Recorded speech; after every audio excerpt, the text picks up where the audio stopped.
किती काळ तुम्ही लोक आमच्या चरणांपाशीच घोटाळत राहणार? त्या पुढच्या पायरीवर जावंसं वाटत नाही तुम्हाला? त्याच्या पुढच्या पायरीवर पोहोचून आमच्या हृदयात स्थान मिळवावं, आमच्याशी एकरूप व्हावं असं नाही वाटत तुम्हाला?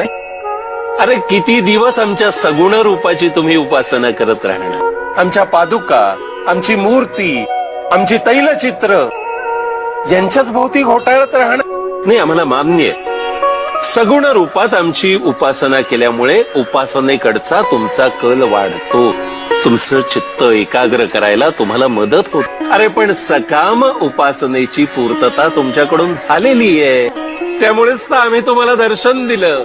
आमची भेट होऊ शकते तुमच्याशी. सगुण उपासनेचा टप्पा तुम्ही पार केलेला आहे. आता पुढच्या पायरीवर सारखा आमच्या सगुण रूपात गुंतून पडू नका.